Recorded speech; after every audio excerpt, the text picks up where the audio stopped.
लोगों को सरकारी कर्मचारी एक पोस्ट देने के लिए 5-5, 10 लाख, 15 लाख रुपया आप घोष लेते हो, वो सरकार कभी जनता के लिए काम नहीं कर सकती।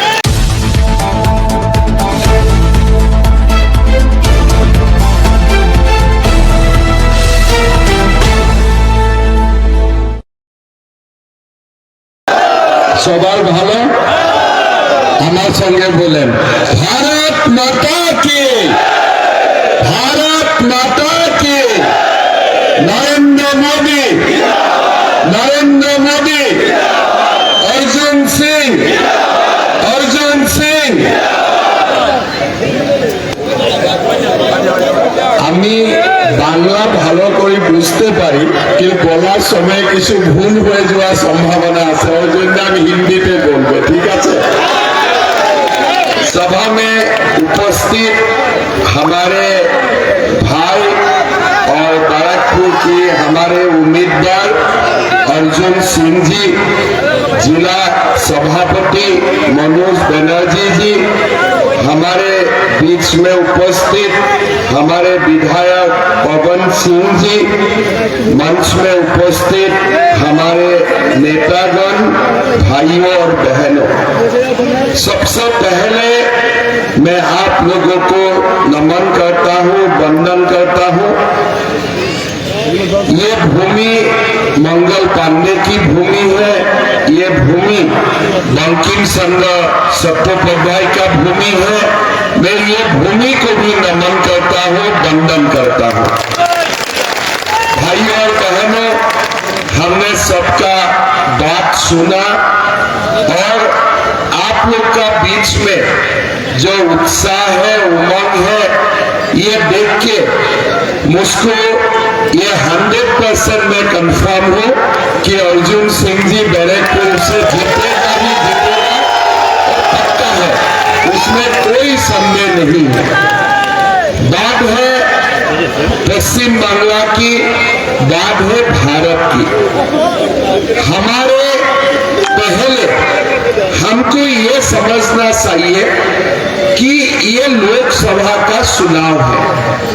लोकसभा का चुनाव में भारत में हमें अगर सरकार करना है तो मिनिमम हमको कितना सीट चाहिए? 252 सीट चाहिए, 250 सीट चाहिए। ममता दीदी का पास कितना सीट होगा ये चुनाव का बाद? 5 से 10 सीट ही होगा। तो ममता दीदी क्या सरकार बना पाएगा भारत में? सरकार बनेगा क्या? सरकार किसका बनेगा? मोदी जी का बनेगा, नरेंद्र मोदी जी का बनेगा। और नरेंद्र मोदी जी का सरकार बनाने में हमें 400 सीट का लक्ष्य है और बैरकपुर उसमें एक होना चाहिए। होगा कि नहीं होगा? पक्का है। पहले मैं थोड़ा सा सुबह सुबह जब मैं कलकत्ता आया, मेरा एक आदत है कि थोड़ा हम आसाम कितना पीछे चल रहा हूं। मैं हमेशा ट्राई करता हूं कि हमारा प्रदेश छोटे है, आसाम एक छोटा प्रदेश, हमारा आसाम बंगाल से कितना पीछे है, मैं हमेशा इसको मापने का कोशिश करता हूं। कल मैं उड़ीसा में भी था, मेरा मन में ये होता है कि हम तो एक छोटे प्रदेश है, बहुत तरक्की हो रहा है बंगाल में, तो क्या क्या तरक्की कर रहा है थोड़ा उनका बारे में थोड़ा खबर लेना, और मैं जाके थोड़ा कुछ अगर आसाम में सुधार कर सकता हूँ वो हमारे लिए अच्छा होते हैं। तो मैं सुबह जब गाड़ी में बैठा, मैंने पहले ड्राइवर भाई को पूछा, भाई साहब कलकत्ता में पेट्रोल का लीटर कितना है? बोला 103 रुपया। मैं थोड़ा सा मेरा शौक हो गया, मैं दोबारा पूछा कितना लीटर है पेट्रोल का कलकत्ता में? उन्होंने बोला 103 रुपया। फिर मैंने गुवाहाटी में मैं फोन किया, भाई थोड़ा मेरा गलती हो रहा है, गुवाहाटी में पेट्रोल का लीटर कितना है? तो मेरा अधिकारी मुझको बताया कि गुवाहाटी में पेट्रोल का लीटर 96 रुपीज है। मतलब आप लोग कलकत्ता में हर दिन दीदी को कितना रुपया एक्स्ट्रा टैक्स देता है? क्या 7 रुपया का टैक्स, 6 रुपया का टैक्स। आप लोग स्कूटर में भी पेट्रोल भराते हो, ऑटो में पेट्रोल भराते हो, गाड़ी में पेट्रोल भराते हो। दीदी टैक्स कितना रुपया हो जाता है? 6 से 7 रुपया वो दीदी टैक्स लग जाते हैं। लेकिन होना क्या चाहिए था? बंगाल में अगर 103 रुपया पेट्रोल का कीमत होते हैं तो गुवाहाटी में कितना होना चाहिए? कम से कम 110 रुपया होना चाहिए था। लेकिन ये तो उल्टा हो रहा है। क्यों उल्टा हो रहा है? इसलिए असम में मोदी का डबल इंजन का सरकार चल रहा है, इसलिए ये कहानी अलग है। फिर मैंने होटल में मेरा पास ड्यूटी देने के लिए बंगाल पुलिस का जो जवान है वो था। मैंने पूछा आपका सरकारी कर्मचारी को डीए कितना रुपया मिलते हैं? बोलते हैं सर हमारा 10% डीए था, थोड़ा दिन पहले 4% डीए बढ़ा, अभी हमारा डीए 16% हुआ। मैं बोला भाई ठीक से बोलो।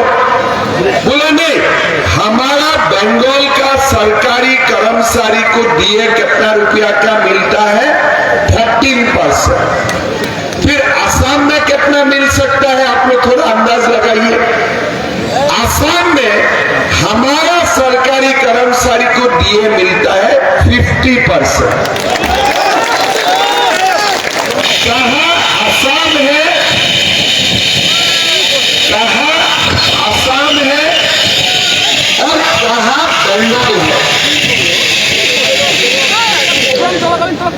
हम तो, मेरा जब बचपन, जब मैं बड़ा हुआ, हमारा जीवन में सपना ही था कि जीवन में एक बार कलकत्ता जाना है। हम लोग वो सपना दिल में रखते हुए बड़ा हुआ।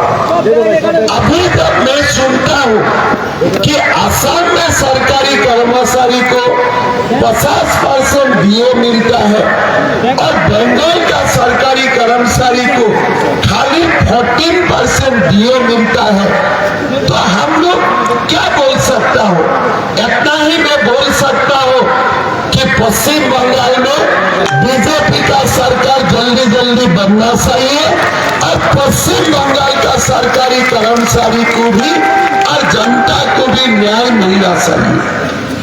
असम कितना बड़ा प्रदेश है।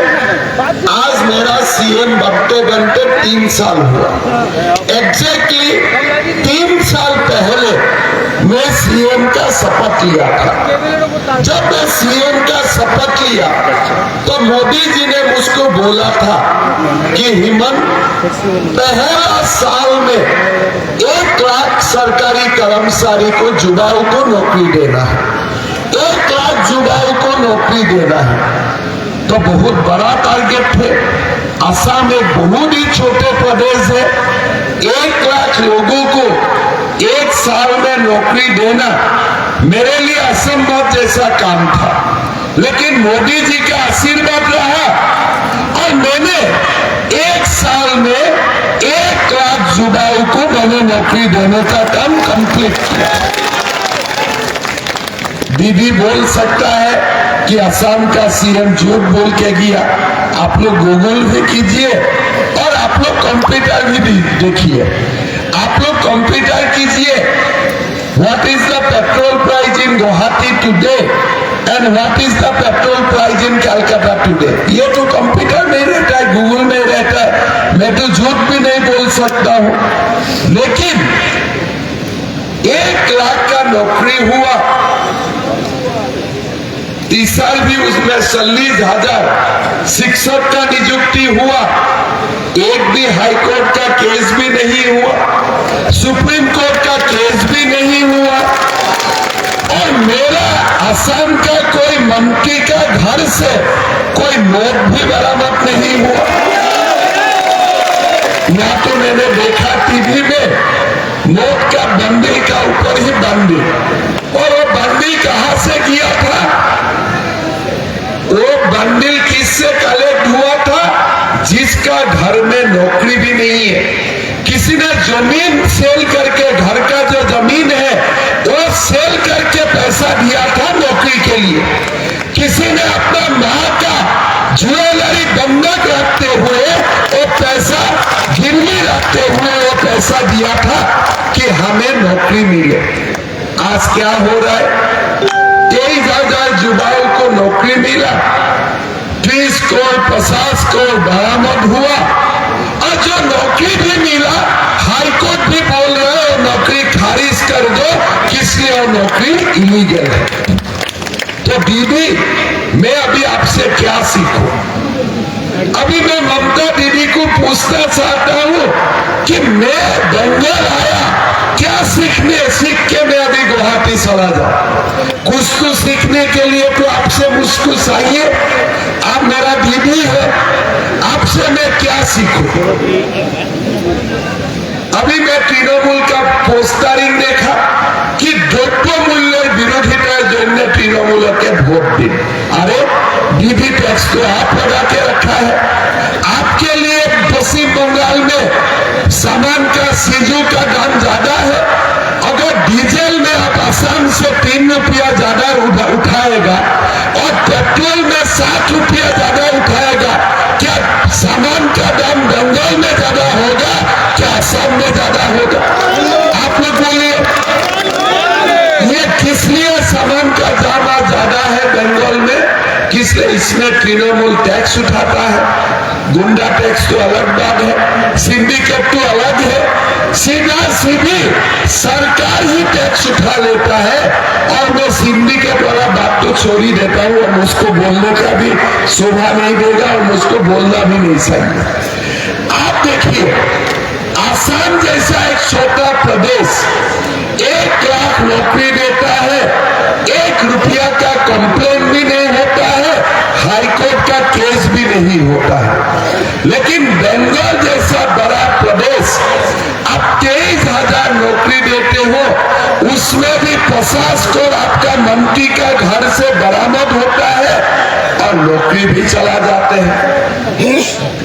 अभी वो मां को जो गहना गिरवी रखते हुए, ज्वेलरी गिरवी रखते हुए नौकरी लिया, अभी वो पैसा उनको कैसे मिलेगा? जो जमीन सेल करके तृणमूल का मंत्री को घूस दिया, रिश्वत दिया, वो पैसा उनको कैसे रिटर्न मिलेगा? गुजरात में भी ऐसा नहीं होता है, असम में भी नहीं होता है, उत्तर प्रदेश में भी ऐसा नहीं होता है। आज ममता दीदी को मैं निमंत्रण करता हूं, आप एक बार कोई दिन असम में आइए, एक दिन के लिए मैं आपको सिखाता हूं सरकारी नौकरी कैसे दिया जाता है बिना पैसा में। लालच नहीं करना चाहिए। अगर उसमें भी आप लालच करते हो तो आपका क्या रह जाएगा? आप देश का नेता बनना चाहते हैं, आप प्रधानमंत्री भी बनने का सपना रखते हो, लेकिन आप अनएम्प्लॉयड यूथ से चंदा उठाते हो, पार्टी का फंडिंग करवाते हो, आप लोगों को सरकारी कर्मचारी एक पोस्ट देने के लिए 5-5, 10 लाख 15 लाख रुपया आप घोष लेते हो। वो सरकार कभी जनता के लिए काम नहीं कर सकता। भाई और बहनों, ममता दी मोदी जी को भी चैलेंज करता है, क्या ताकत है ममता दी का बाबरी मस्जिद तोड़ के मंदिर बनाने का? दीदी का ताकत है, और दीदी का ताकत होगा। 500 साल बाबरी मस्जिद रहा, मोदी जी ने राम मंदिर बनाया, दीदी का वो ताकत है? मैंने तो कभी देखा नहीं। दीदी का कुछ ताकत तो मैंने देखा नहीं।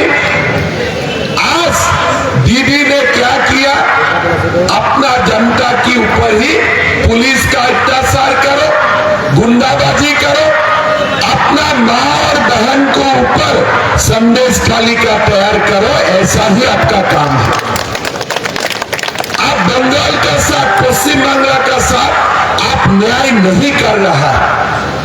आप जो भी कर रहा है आप अन्याय कर रहा है। हर दिन में आप प्रधानमंत्री जी को गाली देते हो।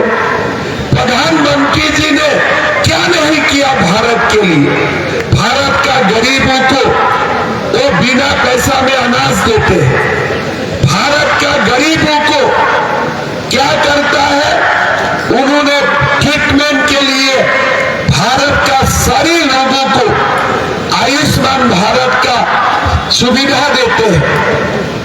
आज पूरा विश्व में भारत को विश्व गुरु बनाने का काम मोदी जी कर रहा है। ममता जी बोलते हैं मैं लक्ष्मी भंडार देता हूं। ममता जी उसमें भी आप आसाम से फेल है। आप 1000 रुपया देते हो, मैं 1250 रुपया देता हूं। आप उसमें भी आप फेल है।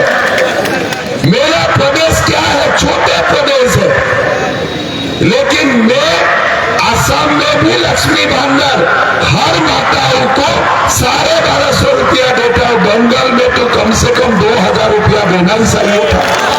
चाहिए था कि नहीं चाहिए था 2000 रुपया? अब 1000 रुपया देते हो एक हाथ से, दूसरा हाथ से पेट्रोल डीजल का भाव बढ़ा के दूसरा हाथ से लेके चला जाते हैं। एक हाथ से आप 1000 रुपया देते हो, दूसरा हाथ से आप 2000 रुपया का चूना लगा देते हो।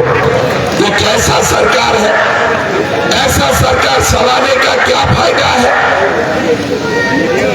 आज बार बार आप बोलते हो, आप मोदी जी का खिलाफ करते हो। अब मोदी जी का खिलाफ करने से पश्चिम बांग्ला का इंप्रूवमेंट नहीं होगा। ये भारत का एक बहुत बड़ा पवित्र भूमि है। ये भूमि तप का भूमि है। ये बहुत बड़ा भूमि है।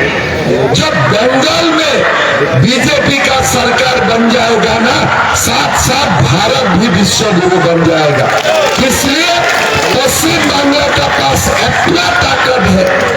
एक बार पश्चिम बंगाल में दोबारा देश प्रेम का लहर चल जाते हैं ना, ये पूरा भारत को दिशा दिखाएगा, पूरा भारत को दिशा दिखाएगा। लेकिन आज क्या हो रहा है, पश्चिम बांग्ला में फंडामेंटलिज्म का डेली बढ़ुआ है, मौलवादी। अब जो भी केस हो, जो भी गड़बड़ी हो, कहीं ना कहीं उसका रूट, उसका मूल पश्चिम बंगाल से आ जाते हैं। हमारा लोग शांति प्रिय है, हमारा लोग तरक्की करना चाहते हैं, हमारा लोग कंट्रीब्यूट करना चाहते हैं। लेकिन तृणमूल कांग्रेस ने पश्चिम बंगाल का पॉलिटिकल सिस्टम ऐसे बना के रखा हुआ है कि इसमें हमारा कोई आज अच्छा सपना देखने का संभावना हमारा सामने नहीं है। भाइयों और बहनों, मोदी जी का साथ हमें खड़ा होना चाहिए। हो गया ये गुंडागिरी, तोलाबाजी जो भी है हो गया, लेकिन आज हमें मोदी जी का साथ खड़ा होना चाहिए। आप क्या नहीं दिया बंगाल को? परिवारवाद दिया आपने, बंगाल को गुंडाइज्म दिया आपने, बंगाल को सब कुछ दिया जो बंगाल का इतिहास नहीं था। आज आपका क्या जरूरत था? तृणमूल कांग्रेस इतना बड़ा पार्टी है, आप अपना भतीजा को ही बनाना है आपका पीछे। ये कैसे आपका रूल है? क्या बाकी लोगों के लिए आपका प्यार नहीं है? बाकी लोगों के लिए आपका मोहब्बत नहीं है? ऐसा क्या क्वालिटी है कि आपका और आपका भतीजा का ही फोटो रहेगा बंगाल में और कोई परिवार का यहाँ में फोटोग्राफ नहीं रहेगा? क्या कमी है बंगाल का जनता में? क्या कमी है? कुछ भी तो कमी नहीं है। लेकिन आज बंगाल में आप आओ, आप एयरपोर्ट से खाली दोनों ही फोटो दिखेगा, ममता दी और अभिषेक, दोनों ही फोटो। जैसा बंगाल में और कोई है ही नहीं, पश्चिम बांग्ला में और कोई है ही नहीं है, खाली 2 व्यक्ति का ही राज चल रहा है। ये परिवारवाद का राजनीति ये देश का शिकार नहीं है। अगर परिवारवाद का राजनीति करना था तो गांधी जी में कर चुका होता था। अगर परिवारवाद का राजनीति होता था, ये राजनीति देश में हर प्रदेश में होता था, लेकिन ये ठीक नहीं है। परिवारवाद का राजनीति से देश आगे नहीं बढ़ते हैं। आज तृणमूल कांग्रेस ने परिवारवाद का राजनीति किया। दिल्ली में राहुल बाबा और प्रियंका जो करते हैं, यहाँ में ममता दीदी और अभिषेक वही कर लेते हैं। आप लोगों का आज राम मंदिर का उद्घाटन हो गया, कोई आप एक दिन भी नहीं सुनेगा कि ममता दीदी बोलेगा एक बार मैं राम मंदिर दर्शन के लिए जाऊंगा। कोई मन ही नहीं है, राम में भी मन नहीं है, किसी में मन नहीं है। खाली एक ही मन है, जैसे तैसे पावर में रहना और हमारा पश्चिम बांग्ला का सर्वनाश करना। उनका एक ही मोटो है, उसका आगे और कोई मोटो नहीं। भाइयों और बहनों, हमें मोदी जी को ताकत देना है, भारत को विश्व गुरु बनाना है और पश्चिम बांग्ला को देश का नंबर 1 प्रदेश बनाना है। पहले भी था और बनना चाहिए, मेरा उसमें कोई संदेह नहीं है। ये भूमि में ताकत है, ये भूमि में सब कुछ है, लेकिन ये भूमि को आज पॉलिटिकल कारण ये भूमि आज पीछे चला गया है। हर बात में आप पीछे चला गया है, इसको हमें सुधारना है, इसमें हमें रिफॉर्म लाना है। मोदी जी का डबल इंजन सरकार एक बार बन जाएगा ना, मैं मानता हूं भारत भी विश्व गुरु बनेगा और पश्चिम बांग्ला भी देश का नंबर 1 प्रदेश बनेगा। कोई रुका नहीं सकता है।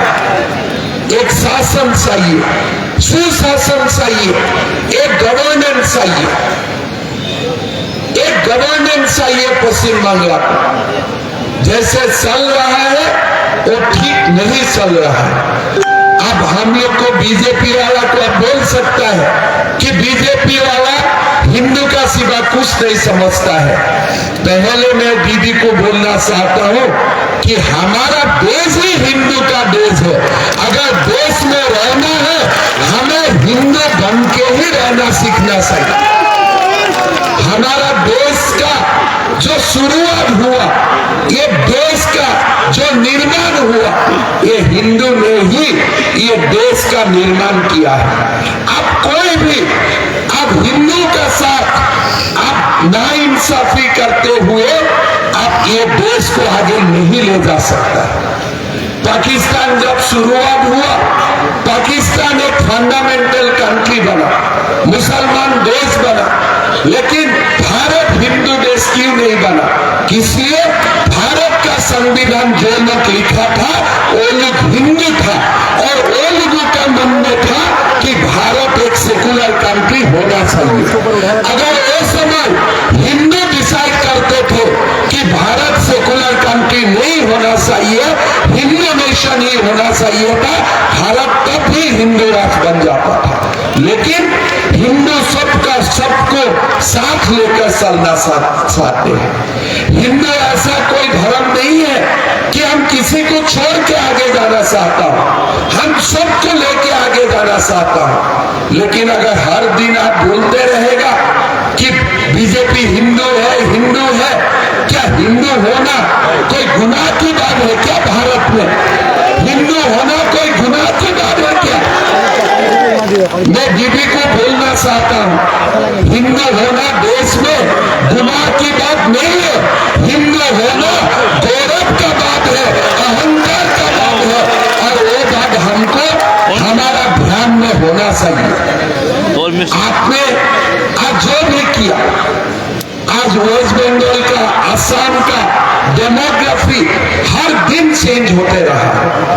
आज हमारा जो असम था, स्वाधीनता का समय हम पक्का हिंदू मेजोरिटी स्टेट था। आज वेस्ट बंगाल डिवीजन हुआ, हम हिंदू मेजोरिटी प्रदेश बना। लेकिन आज क्या हो रहा है?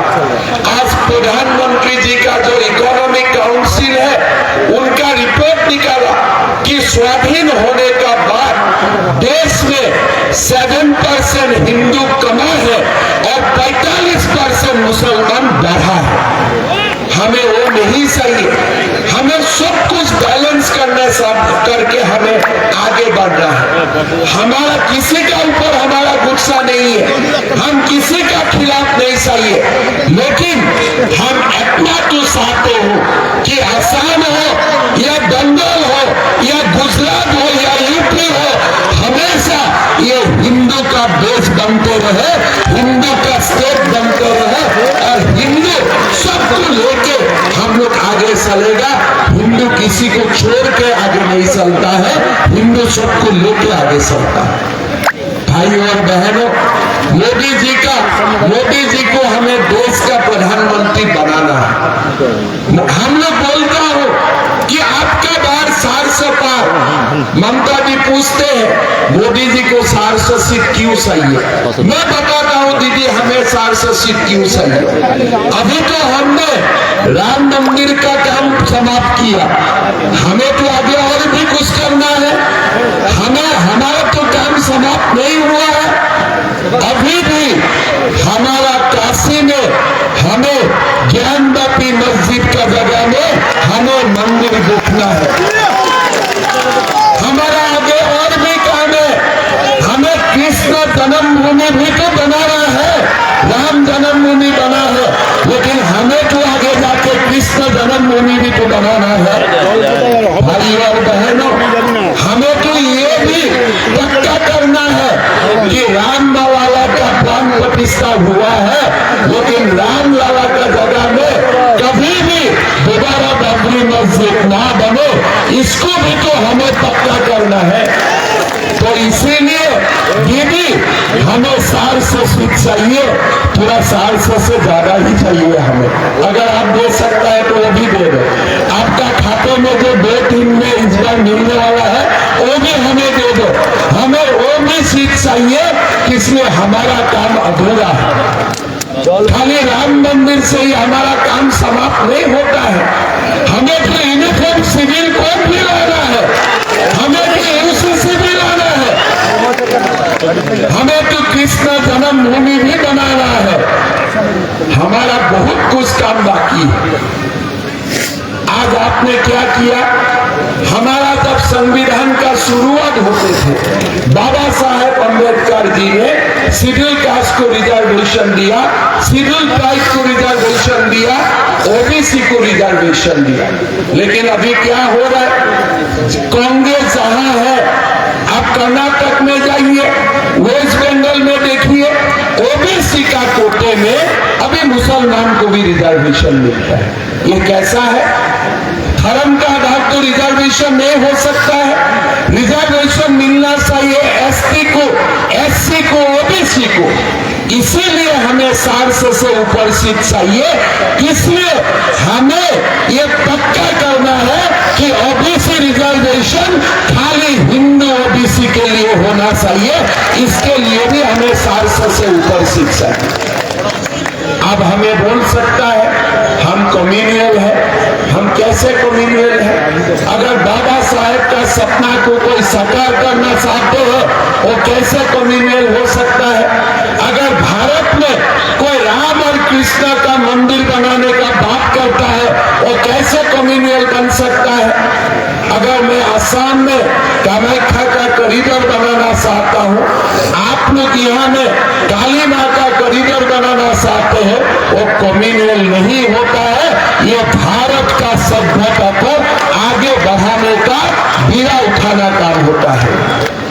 भाई और बहनों, हमें निश्चित होकर आगे चलना है। हमारा देश का तरक्की के लिए, हमारा देश का सभ्यता का संरक्षण के लिए हमें मोदी जी को प्रधानमंत्री बनाना है। और ऐसे प्रधानमंत्री नहीं बनाना है, मोदी जी को पूरा ताकत से प्रधानमंत्री बनाना है। 400 सीट से ऊपर देके हमें मोदी जी को प्रधानमंत्री बनाना है कि नहीं? बनाना है कि नहीं? तो बैरकपुर जीतना पड़ेगा। जीतेगा कि नहीं? अर्जुन भाई जीतेगा कि नहीं जीतेगा? बड़ा धूमधाम से जीत देखना पड़ेगा। इसलिए हमारे लिए ये लोकसभा सेमीफाइनल है। जब तक डबल इंजन सरकार होगा नहीं, तब तक हम शांत नहीं बैठने वाला हूं। हमारा काम आगे भी है। हमारे लिए लोकसभा का चुनाव सेमीफाइनल है। हमें फाइनल भी खेलना है और हमें वेस्ट बंगाल में बीजेपी का सरकार भी बनाना है। बनाना है कि नहीं बनाना है? ये परिवारवाद का राजनीति खत्म करना है। ये रिश्वत गुंडाबाजी का सरकार को खत्म करना है। हमारे पश्चिम बंगाल को हमें भारत का नंबर 1 प्रदेश बनाना है। इसीलिए मोदी जी का नेतृत्व में हमें आगे बढ़ना है। डबल इंजन सरकार भी बनाना है और फिलहाल हमें मोदी जी को 400 सीट से ऊपर सीट देके मोदी जी को जिताना है। मोदी जी को प्रधानमंत्री बनाना है। रेडी है ना आप लोग बनाने के लिए? पूरा तैयार है ना? अर्जुन भाई को जिताने के लिए तैयार है? एकदम उधर उधर देखना नहीं है, मोदी जी को देखना है। भारत को विश्व गुरु बनाना है, वो संकल्प लेना है। और पश्चिम बंगाल को भारत का नंबर 1 प्रदेश बनाना है, वो संकल्प लेना है। और जब संकल्प जब ठीक होते हैं ना, तो कोई रास्ता में रुकावट नहीं डाल सकता है। और ममता जी तो कर ही नहीं सकता है। वो सलाह दिया है। जो दिन मैंने देखा शिक्षक का नियुक्ति से नोट का बंडल बाहर हुआ, वही दिन मेरा दिमाग में आ गया था अभी फुटबॉल में काम खत्म हो चुका है और चलेगा नहीं। जब एक सरकार वहां तक गिर जाते हैं, उसका रास्ता उधर ही समाप्त हो जाता है। भाई और बहनों, नौकरी का नाम में रिश्वत लेना जैसा घृणनीय काम और कोई दूसरा हो ही नहीं सकता। कोई हो ही नहीं सकता है। जब एक सरकार वहां तक पहुंच जाता है ना, उधर ही उनका समाप्ति का रेखा भी अंकित हो जाता है। उधर ही समाप्त हो जाता है सब कुछ। नया इतिहास होगा, नया शुरुआत होगा। ये हमारे मंगल पांडे जी का भूमि, बंकिम चंद्र चट्टोपाध्याय का भूमि से ही ये नया शुरुआत का आगाज भी होगा। भरतपुर जीत के लिए हम पूरा देश को बताएगा कि बंगाल में अभी नया इतिहास का शुरुआत होगा। आप लोग को मेरा विनम्र निवेदन होगा, अर्जुन भाई को बड़ी वोट से जिताइए, रिकॉर्ड करके जिताइए। मोदी जी का नाम में अर्जुन भाई को जिताइए। लक्ष्य अभी भी दूर है, लेकिन ये सेमीफाइनल जीत लूंगा तो फाइनल भी हम लोग जरूर जीतेगा। और भी विश्वास हमारा मन में है। আপনারা সবাই ভালো থাকুন, আবার দেখা হবে। बहुत बहुत धन्यवाद। जय बांग्ला, जय